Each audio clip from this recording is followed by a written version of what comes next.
ప్రభువును ప్రియ రక్షకుడైన దేవుని పేరట మీ అందరికీ శుభాభివందనములు తెలియజేసుకుంటున్నాను.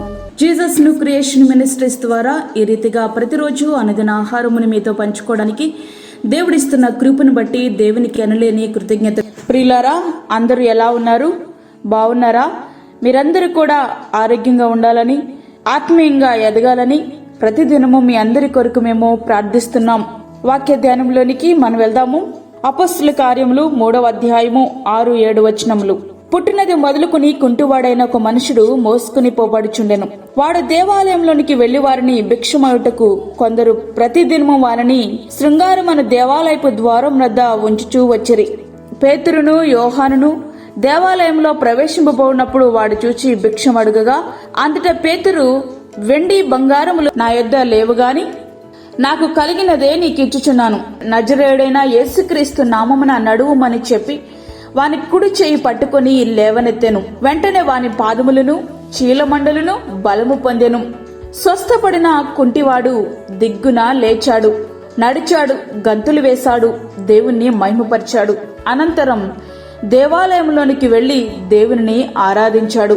అపొస్తలుల కార్యములు 3వ అధ్యాయము 8వ వచనం. ఈ యొక్క స్వస్థపడినటువంటి కుంటివాడు దేవునికి చెందాల్సిన మహిమను దేవునికి మాత్రమే ఆపాదించాడు, కానీ పేతురుకు గాని యోహానుకు గాని కాదు. కానీ నేటి ఆత్మీయ కుంటివారు లేవలేరు. లేవలేని వారికి నడక సాధ్యం కాదు. ఇక గంతుల గురించి మాట్లాడాల్సిన అవసరమే లేదు. అయితే దేవుని అత్యున్నతమైన కృప ద్వారా స్వస్థ పొందిన శారీరక బలహీనులు దేవునికి చెందాల్సిన మహిమను ఎవరో సేవకునికి ఆపాదిస్తున్నారు. అంటే నేటికిని వారి జీవితాలు ఆధ్యాత్మిక అవిటితనముతోనే జీవిస్తున్నారు. దానిలో సందేహమేమీ లేదు. పేతురు యోహానులు ధనవంతులేమీ కాదు. ఆర్థికంగా వారు బీదలే, కానీ ఆధ్యాత్మికంగా వారు అత్యంత ధనవంతులు. వారు స్వస్థ సభలు పెట్టినవారు కాదు. మైక్ చేతికిచ్చి కుంటివానితో సాక్ష్యములు చెప్పించిన వారు కూడా కానే కాదు.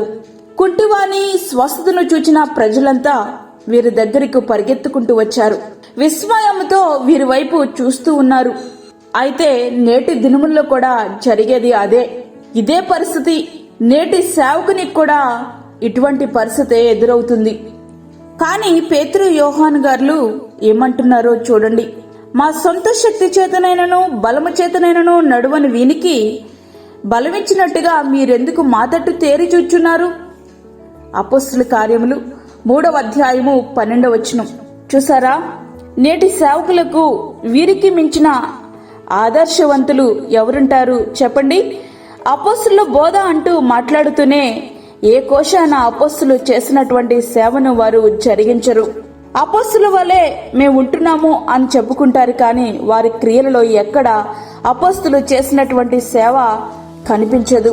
ప్రియులారా, వాక్యమంటినటువంటి ప్రియ దేవుని బిడ్డ, స్వస్థ పొందిన కుంటివాడు గాని స్వస్థతకు వారధిగా నిలిచిన పేతురు యోహానులు గాని ఎక్కడ దేవునికి చెందాల్సిన మహిమను వారు దొంగిలించిన వారు కాదు.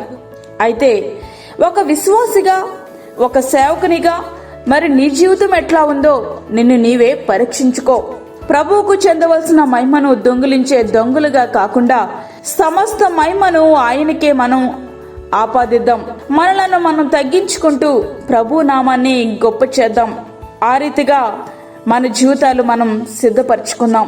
దేవునికి చెందవలసిన మహిమ దేవునికే చెందాలి.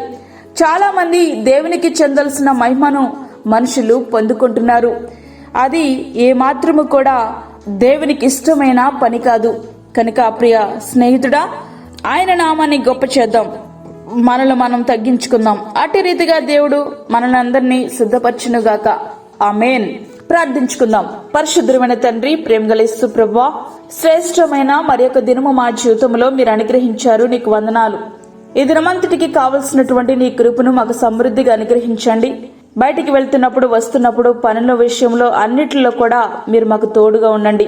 ప్రతి విధమైన శోధన, కీడు, తెగులు, ప్రమాదం నుండి మమ్మల్ని కాపాడండి. నీ సన్నిధి చేత మీరు మమ్మల్ని నింపండి ప్రభువా. అదేవిధంగా గర్భిణీ స్త్రీలను జ్ఞాపకం చేసుకోనండి. చంటి బిడ్డలను, వృద్ధులను నీ యొక్క అమూల్యమైన రక్తము కింద భద్రపరచండి. దూరదేశంలో ఉండి యొక్క వాక్యం వింటున్నటువంటి నీ బిడ్డలకు కావలసినటువంటి నీ కృపను సమృద్ధిగా వారికి మీరు అనుగ్రహించండి ప్రభువా. భయంకరమైన దినాలలో ప్రభువా నీ రాకడ కొరకు మేమందరము కూడా సిద్ధపరచు, అనేక మందిని నీ కొరకు సిద్ధపరచుటకు మాకు సహాయం చేయండి.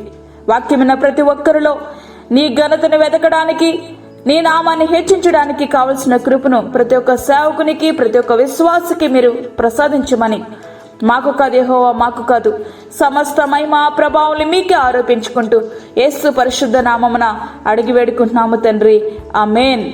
ఈ యొక్క వర్తమానములు మీ బంధువులకు, మీ స్నేహితులకు షేర్ చేయండి. దేవుని పనిలో మీరు కూడా పాలిభాగస్తులు కండి. అదేవిధంగా మీ ప్రార్థన అవసరతలు మాకు తెలియచేయండి. మా ఫోన్ నంబర్ 9177375559 9177375559.